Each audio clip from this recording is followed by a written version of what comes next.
pameran memori, kekecewaan, dan ego dari sepeda motor, sepeda roda 3 pada penciptaan karya seni rupa. Ini adalah pameran tunggal yang juga pameran tugas akhir program Pasca Sarjana ISI Yogyakarta karya Ananta Hari N di Bentara Budaya Yogyakarta yang berlangsung tanggal 8 Januari hingga tanggal 13 Januari. Yuk kita lihat.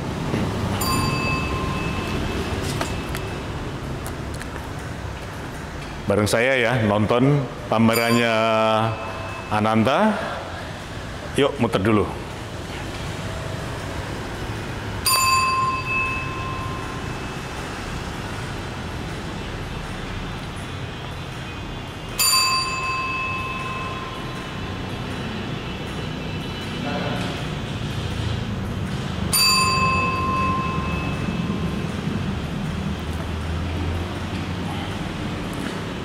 Ini ada puluhan sepeda, pada dasarnya sepeda, dan kemudian dirangkai, diinstal dengan objek yang lain, material yang lain, dan menjadi objek-objek karya seni yang versi Ananta.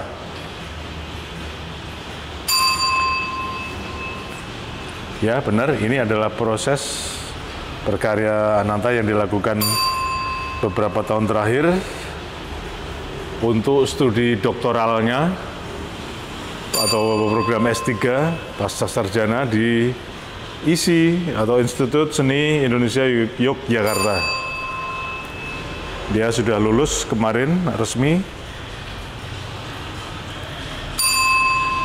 dengan nilai sangat memuaskan.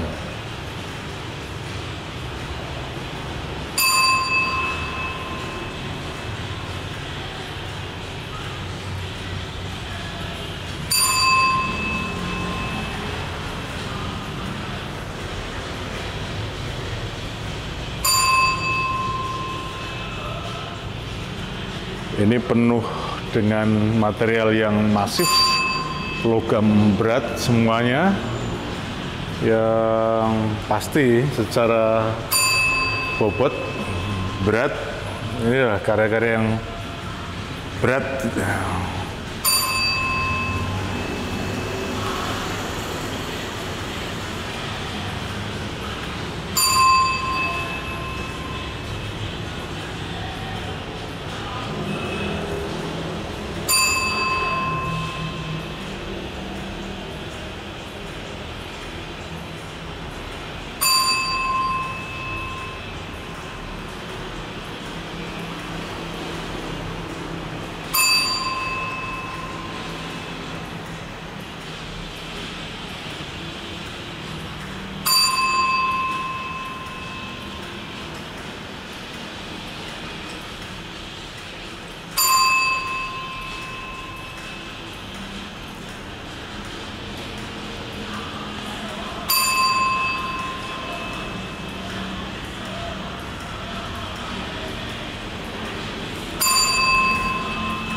Ini saya pas datang di pameran ini dan ada senimannya Ananta Hari atau Ananta Oedan. Halo Tak, piye Tak? Mas, ya. Ya. Piye, selamat ya untuk pameranmu dan studimu udah lulus di S3. Ya. Oke, nah aku pengen diceritain ini. Kira-kira karyamu ini titik berangkat konsep karya-karyamu seperti apa?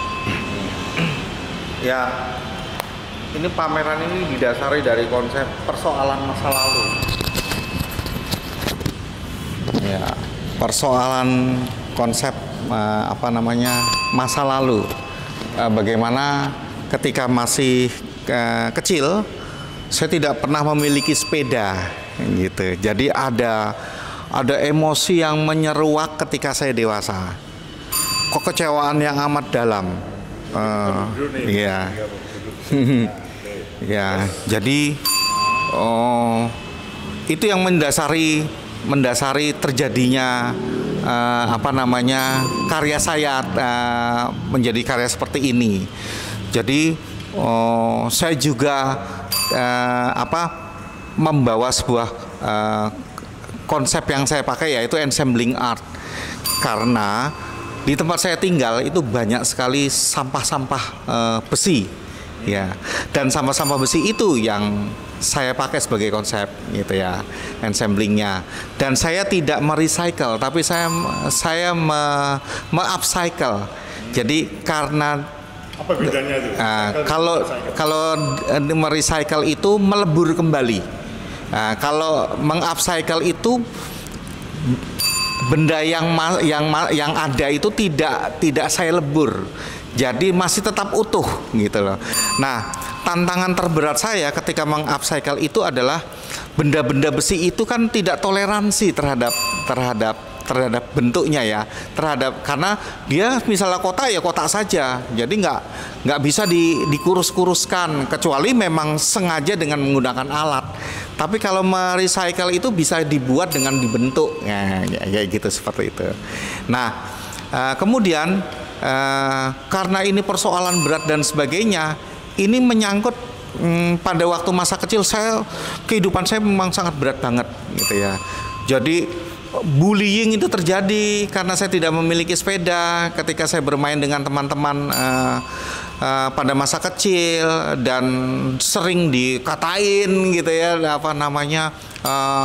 orang nggak punya sepeda, miskin. Nah, masif sekali terjadi. Maka karya-karya saya ini, yang ke-12 karya saya ini, itu semuanya menyimbolkan persoalan tentang bully, kecemasan yang selalu jika saya ketemu teman-teman. Misalnya ada karya yang judulnya itu Sang Perundung. Jadi kalau saya ketemu beliaunya itu saya seperti ketakutan. Nah, itu yang menjadi dasar kalau saya membuat karya ini, saya akan merasa terbebas, gitu. Jadi salah satunya itu, Mas, gitu. Terus proses untuk berkarya seperti ini gimana? Tantangannya atau tentangannya di dunia akademis, apa ada problem? Di dunia akademis yang pastinya itu tidak boleh terlepas yang namanya konsep awal, kemudian ada sketsa dan sebagainya, gitu ya. Nah, karena ini akademis, saya tidak boleh menggunakan teori otak tiga-tuk.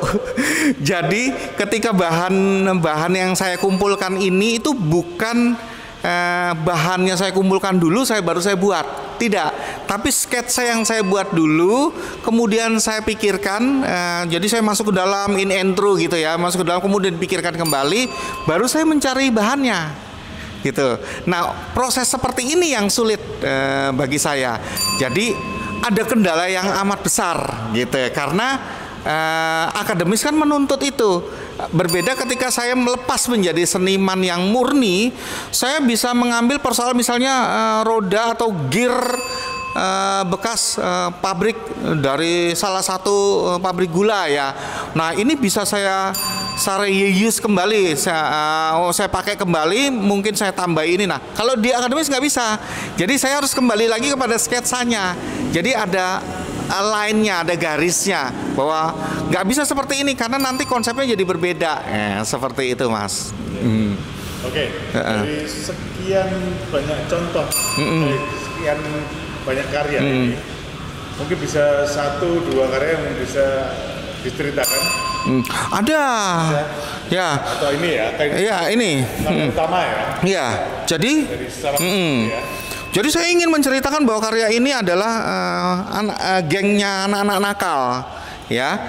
Waktu di perumahan saya itu saya selalu ketemu teman-teman saya yang mereka memang punya kebiasaan untuk menghina orang, dan ini disebut geng anak-anak nakal, gitu ya. Nah, saya simbolkan geng anak nakal itu dengan material-material seperti bekas potongan gergaji kayu, gerinda. Terus kemudian saya pakai bekas gergaji besi.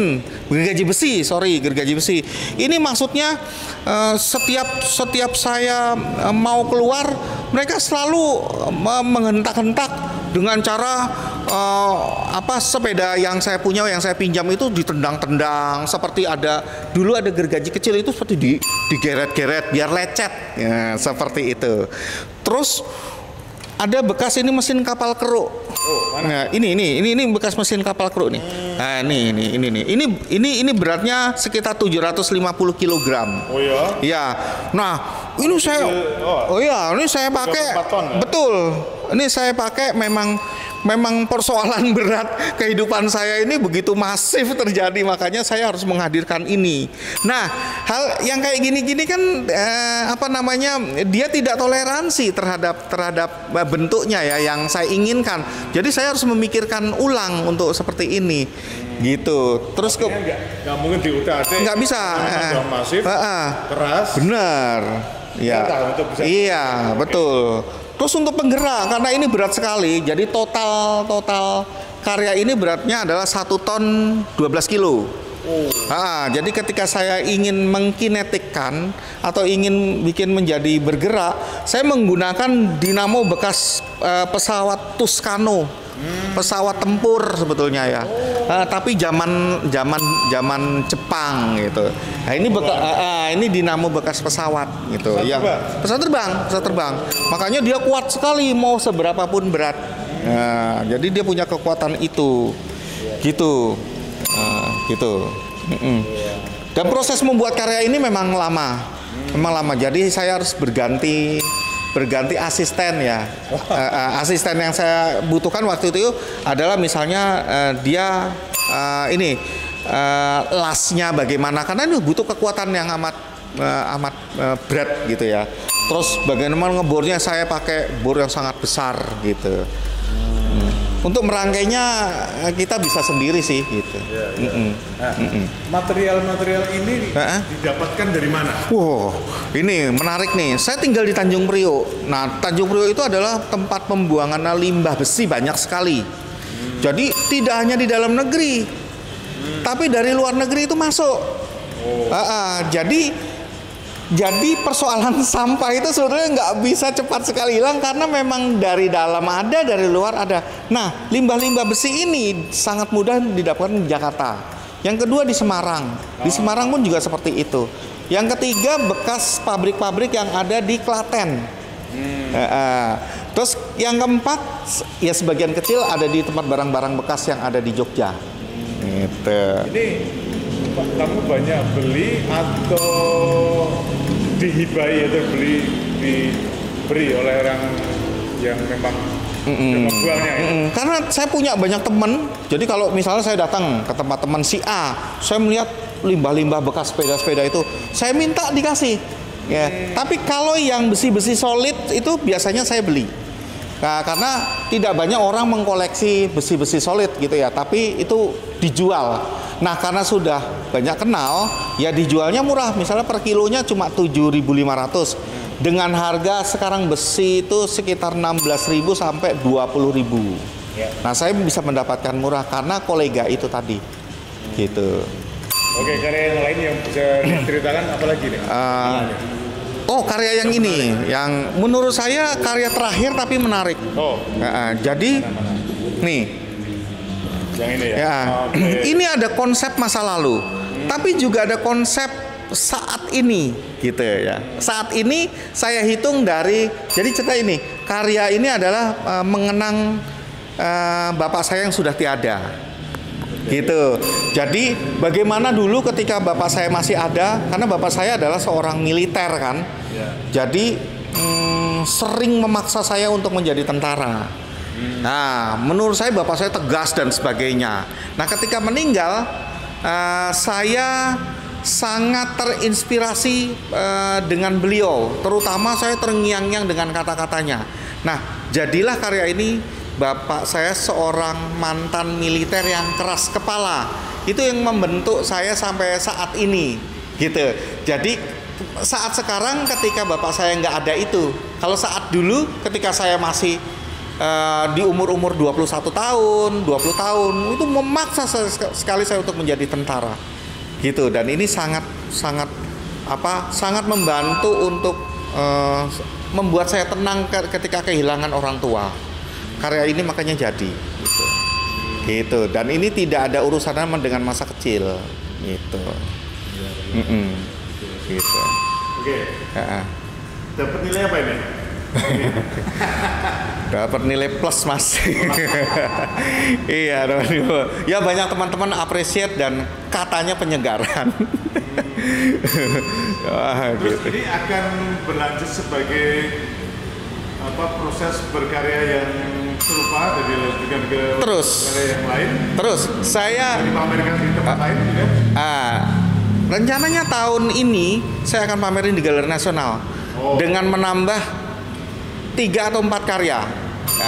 Satu karya sedang on the way yang mungkin panjangnya sekitar 23 meteran karena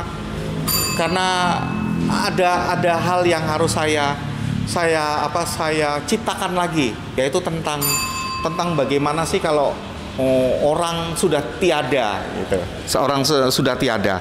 Jadi seperti itu. Judulnya Menggali Langit Gigantika.